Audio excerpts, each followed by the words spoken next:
フレデフレも最終回だよ。今日のテーマは脱デフレ。デフレ怖いもんね。デフレスパイラルとかあり地獄みたいで超怖かった。安くなって喜ぶだけじゃダメっぽいってのは分かったよ。そうね、一時的なセールとデフレの違いね。今日は継続的にずっと値段が下がり続けて経済が停滞してしまった昔の日本がどうやってそこから脱却しようとしたのかについて話すよ。よかった、今は抜け出せているんだよね。そうね、今年はお米の値段が去年の2倍になったりはしてるけどね。そうだった、そっちはそっちで大変なんだった。というわけで脱デフレと合わせて2025年現在起こっているインフレがなぜ始まったのかについても説明するよ。現在進行形のインフレは入試などでも注目トピック。出るって言われてやる気出てきたよ。さて問題です。前回話した日本のデフレって何年ぐらい続いたでしょう。20年以上、15年前後、10年前後。15年って僕たちの年齢より長いよね。さすがにそこまでじゃなかったような。10年も不景気だったらそれで十分長い気がするけど。でも確か全然抜け出せなかったって言ってたよね。よし、選択肢の真ん中だし15年。その選び方はダメなやつだから。正解は20年以上よ。そうだっけ。あ、ほんとだ。このグラフは見覚えあった。赤ちゃんが成人する以上の期間の不景気ってことじゃん。その長いデフレの脱却に積極的に取り組んだのが安倍晋三首相よ。あれ、見覚えがある。トランプさんとゴルフした人。一緒にハンバーガーも食べたよね。最初の大統領就任の時に会いに行った話覚えてるよ。そう、その人です。今日はその安倍さんの経済政策を説明するよ。一般的にはアベノミクスって呼ばれます。デフレスパイラル VS アベノミクスだね。頂上対決感のある名前だね。まさに20年以上続いていたデフレからの脱却最終決戦って意気込みだよ。目標は 2% の物価上昇。経済的に健全ってやつだね。インフレ会でやったよ。そうです。その緩やかなインフレをなんと2年で達成するって。だって20年以上もうまくいかなかったのにたった2年？そうよ。そのためにだったらどんなことでもやるぞっていうことで、これまでにない強力な政策を進めていったんだ。どんなどぎついこと考えたんだろう。ワクワクする。ハリー君が超ブラックだよ。まず一つが大規模な金融緩和。インフレ界を思い出してほしい。給食のチョコをいっぱい食べたいから掃除当番と交換でチョコをもらう話だね。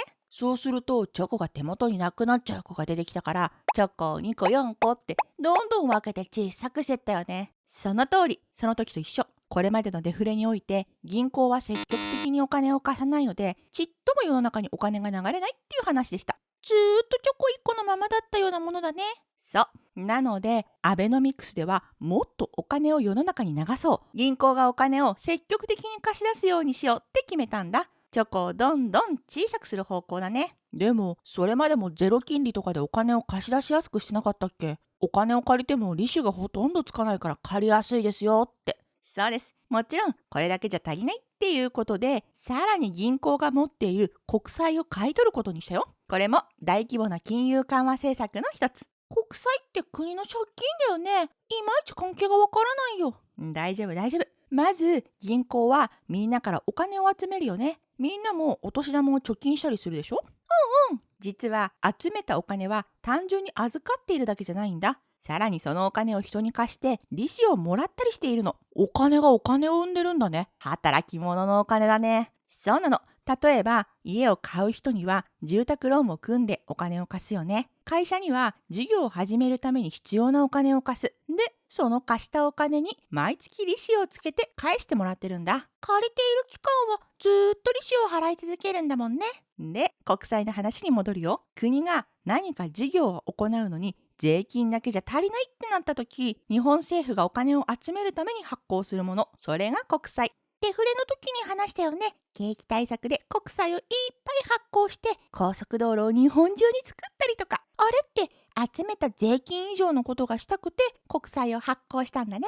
そうそう。バブル崩壊後、銀行は企業や人にお金をあんまり貸したがらなくなりました。ただ、溜まっている預金をそのまま現金として持っておいてもあんまり意味はない。ハリー君の言う通り働き者のお金になってもらわないとね。だから遊ばせておくぐらいなら国債を買っておこうってなったんだ。銀行は使い道がないお金で国債を大量に購入したの。そっか、国だったら借金が返ってこない心配をせずに済むもんね。安心だ。で、ここでさっきの話ね。その銀行が溜め込んだ大量の国債を日本銀行が買い取ることにしたんだ。国債のままだと市場にお金が流れないけど、現金として誰かに貸したりすれば世の中に出回るお金の量が増えるでしょ。つまり銀行が国債を手放して現金として保有することになったら、何かしらの運用をしなきゃいけなくなるでしょってこと。結構スパルタだね。デフレになる原因の一つに市場に出回るお金の量が足りなかったからというのがあるからね。世の中に流通するお金の量を増やすことでお金の価値を下げ、物の値段が上がりやすい状態を作る。これによってインフレを起こそうと考えたんだ。先生もチョコの数を増やすことで出回る数を増やしてみんながそれを使っていろんなことをやりやすくしたよね。そうそう、その考え方だよ。どれぐらい買い取ったかっていうと年間60兆円から80兆円。これによってマネタリーベース日本銀行が世の中に直接送り出しているお金の総量が安倍さんが首相に就任した2012年12月時点で130兆円だったのが、ピーク時の2024年4月には690兆円近くまで大幅に増えました。実に5倍。そんなに増えたの？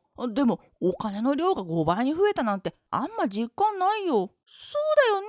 お金が5倍になったら物価も5倍にならないと変だよね。そんなことになったらラーメンが5000円になっちゃう。いいところに気づいたね。問題は日本銀行が世の中にいっぱいお金を流し込もうとしたけど、それが世の中に流れていっていないということです。このグラフは2012年12月を1とした時にどれくらいそれぞれが増えたかっていうことを表しています。水色がすごい勢いで増えてるよ。この水色のグラフが日銀当座預金、銀行が日本銀行に預けているお金のこと。銀行は使わないお金を日本銀行に預けておきます。これが一気に増えてる。つまり銀行は国債を売ってお金が入ってきたけど、そのお金を日本銀行に預けたまんま寝かせておいて会社や人に貸していなかったっていうこと。せっかく日本銀行が国債買い取ったのに。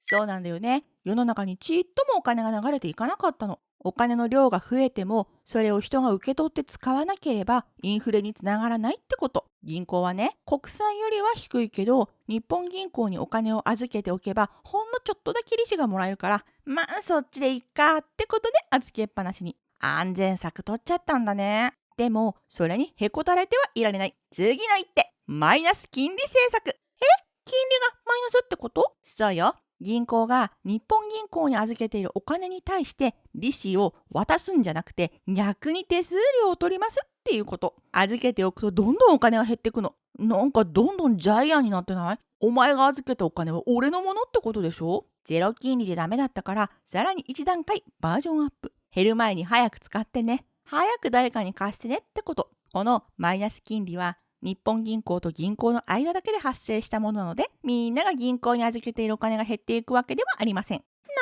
だ、よかった。預けたお年玉が減っちゃうのかと思った。俺全然いいけどね。焦ってどしどし使いたい。このマイナス金利は銀行が日本銀行に預けているお金全部に対してではないんだ。ほんの一部だけなの。大部分は 0.1%。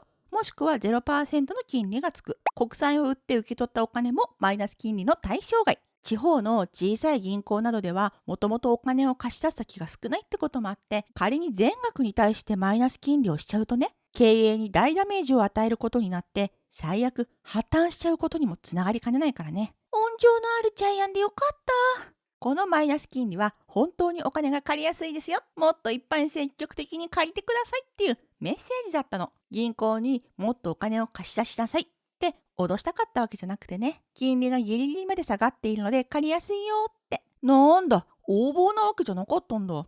で、その効果はあったの？残念ながらお金の貸し出しが大幅に増えたっていうことはなかったの。なんで？もともと金利がすごく低かったから、そこからさらに下がったとしてもあんまりインパクトがなかったっていうのもあるけど、銀行が確実に返してくれそうな人にだけ貸そうっていう方針になっていったことが理由の一つにあるよ。マイナス金利ってことは人にお金を貸してもあんまり利子で儲けることができないってことじゃない？リスクを取って人に貸しても利子がほんのちょっとしかないんだったら返してくれないリスクのある人にまで貸す必要はないよねって。だから実際に世の中に流通するお金の増加は限定的だったの。借りれないと会社が困っちゃうじゃん。ところがね、会社の側もお金を借りようとしなかったの。日本ではすでに20年以上もデフレ、もしくは物価が全く上がらない状態が続いてた。何か新しいビジネスを始めようとか、工場を拡張して大量生産して儲けようとか、そういうパワーがなくなってしまってたの。0点取り続けたのび太みたいな話だね。結果が出ないとやる気って出てこないよね。しかも失敗した時の痛みが身に染みてたのよ。あいつはいざ困ったって時にお金を貸してくれないってね。会社が一番困ってた時って、そうか、バブルが弾けた時だ。土地の値段が一気に下がった時、お金が返せなくてみんな困ったってやつだよね。バブル崩壊の時やリーマンショックなどね。こういった不況の時、本当だったら困っているからお金を借りて乗り越えたいよね。でもその時、銀行はお金を貸すんじゃなくて、逆に貸していたお金を早く返してほしいって方向に行動した。そりゃ困るよ。だから稼いだお金は何かに投資したり給料を増やしたりせず手元に残しておこう。お金を借りずに堅実に経営しようっていう方向に向かっていったんだ。挑戦しなかったらそりゃ経済成長も難しいよね。お金を手元に置いておくのはある意味では正しいのよ。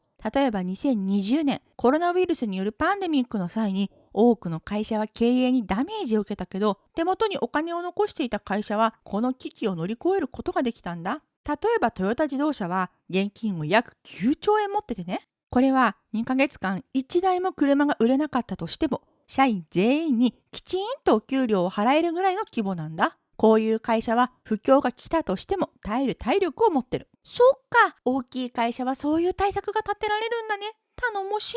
とはいえね、お金を借りる人がいなければ、銀行がどれだけ現金を持っていても、世の中に出回るお金の量が増えることはありません。先生がチョコを持っていても、子供たちに渡らないと意味がないのと同じね。金利が下がってお金が借りやすくなっただけじゃないよ。なんと、円安も加速したんだ。円安ってことは、1ドルと交換するのに、前よりもたくさんの円が必要になるってことだね。いいね。金利がさらに下がったから、日本円のまま持っていても、あんまりお金が働いてくれないなって思った人がたくさん出てきてね。そうだ。じゃあ、外国で働いてもらおうってなったの。すごい。日本円の出稼ぎだね。外国で運用するためにドルを買ったんだ。ドルが人気になると、さあ、お値段はどうなるかな？人気になると値段は上がる。そうか。だからみんながドルを買うと円安になるのか。よくできました。円安が加速すると外国の人は日本製品を安く買えるようになるよね。つまり日本から輸出しやすくなる。外国で日本の製品が割安で売れる環境になった。輸出を行う製造業などは利益を出したし、また株価も上がったんだよ。金利が下がると円安になるって仕組み、よくわかったよ。続いて金利以外の政策について。デフレスパイラルの中にはお給料が少ないから物が買えないって話があったよね。安倍首相自ら企業の経営トップと話をして働く人の給料を上げるように交渉したんだ。超頼もしい。僕のお小遣いアップ交渉も誰かにお願いしたい。会社の売り上げが増えているのに給料が上がらないのでは正しいインフレとは言えないからね。でも政府が主導して賃上げを促すのは異例の行動だったの。そりゃそうだ。僕んちのお小遣い交渉にハリー君のパパが来たら変だもん。普通、給料をいくらにするかは会社の経営者と働く人が話し合って決めるよ。会社としては毎月支払う給料が増えてしまうと負担が重たくなります。今業績が良かったとしてもまたいつ悪くなるかわからない。だから給料を上げることに後ろ向きだったんだ。確かに一回上げちゃうと下げるのってすっごく難しそうだもんね。しかもね、この時期は働きたいっていう人の数が採用したいって会社が思う人数よりも多かった。給料が安くても人が集まってしまったから給料を上げなくてもまあいっかって。安倍さんは日本の歴史上最も長く首相を務めて、その期間においてデフレを終わらせて日本の経済を回復させようってしてきたんだけど、目指していた適度なインフレである年 2% は達成できなかったんだ。デフレスパイラル強すぎる。さすがラスボス。でも今物の値段がすごく上がっているよね。ラスボスは誰が倒したの？ニュースで給料も上がってるって言ってたよ。新卒社会人の給料が何万円って増えてるって。誰が何かしてっていうのは実はなかったの。あの強力な敵が自然消滅？あんなにいろいろやった安倍さんかわいそう。今になってなぜインフレと言える状況になっているのかちょっと説明するね。きっかけはまず大きく2つ。1つはコロナウイルスのパンデミックが終わったこと。学校も休校になったし、遠出とか大勢集まったりとかできなかったよね。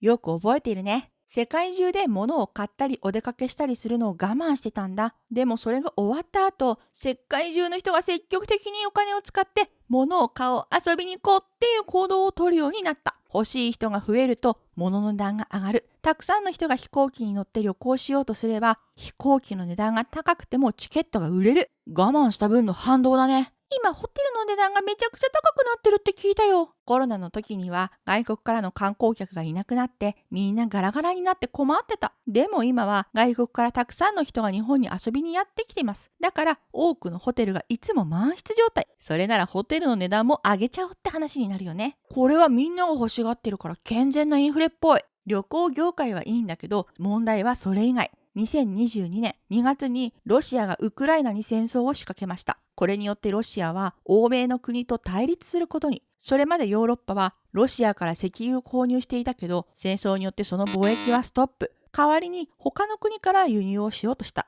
そのため限られた石油を求めて価格が大幅に上昇。石油は以前話した通りあらゆるものに使われてるし、物を運ぶ値段にも影響する。石油だけではありません。ウクライナもロシアも世界有数の穀倉地帯で小麦やトウモロコシなどを世界中に輸出しててね。戦争によってその輸出が制限されちゃった。穀物を多くの人が求めるので値段が上がります。するとそれを餌にしている牛や豚を育てるコストが増えます。これによって肉の値段もその肉を料理するレストランのメニューの値段も上がります。パンを食べて肉食生活してる人は大ダメージ。日本はこのタイミングで円安が大幅に進んで、一時期1ドル160円と34年ぶりともいえる円安にまでなりました。円の力が弱くなったことで、外国から物を輸入するコストが大幅に上がったんだ。つまり、みんなが欲しがるから値段が上がるというよりも、様々な制限によってコストが上がったと言えるね。なんかあんまりいいインフレじゃないような。大正解。こういうインフレをコストプッシュインフレっていうよ。一般的にあまり良くない方のインフレ。みんなが物を欲しがるデマンドプルインフレは好ましい方のインフレだね。旅行業界はデマンドプルインフレかなと思うけど、日本の大部分で起こっているのはコストプッシュインフレだね。買い物でワクワクしない方のインフレだね。働く人についても大きく変化したよ。少子高齢化の影響で労働者不足が発生。人の確保は争奪戦。高い給料を支払うのでうちに来てくださいっていうようになった。そうなるとこれまで働いていた人の給料も上げないといけない。2025年の春闘、会社と労働者の交渉によって多くの大企業で 5% の賃金アップとなったんだ。やっとお給料が上がったんだね。日本では30年以上価格が上がらない状態になりきっていたので、価格が上がることでいろんなことが起こったよ。例えば今までずっと値上げを我慢していた会社はみんなが値段を上げているので、ここぞとばかりに価格を引き上げるようになりました。物の値段が上がっていることもあって、日本銀行はマイナス金利政策をやめて金利を上げ始めました。上げたって言ってもまだ 1% 以下と海外に比べると非常に低い。でもね、お金を借りたら利子を払う必要が出てきた。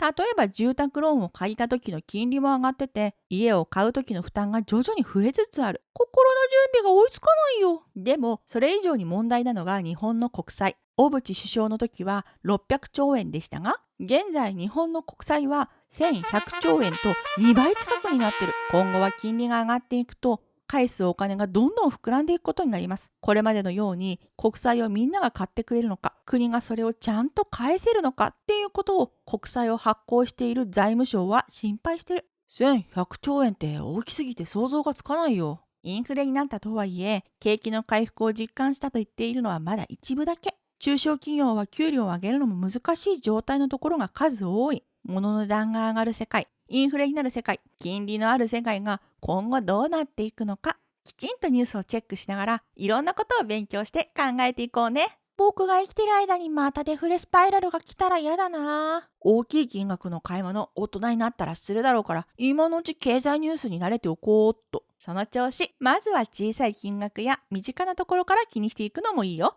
例えばこれ。チロルチョコだ。美味しいよね。レジの横とかの限定品、ついつい見ちゃうよね。わかる。ママがお会計してる時とか、横からカゴに入れたりね。先生が子供の時のお値段は10円だったんだよ。でもこのスペシャルなチロルチョコは1個46円。昔ながらのチロルチョコも23円。値段が全然違う。この金額に材料費、輸送費、人件費、消費税とたくさんの要素が詰まっているんだ。輸送費、つまりガソリン代も上がっているって話したよね。僕たちにも使いやすいお値段設定の裏にはいろんな苦労や工夫がいっぱい詰まっているんだね。大事に美味しく食べようっと。いただきます。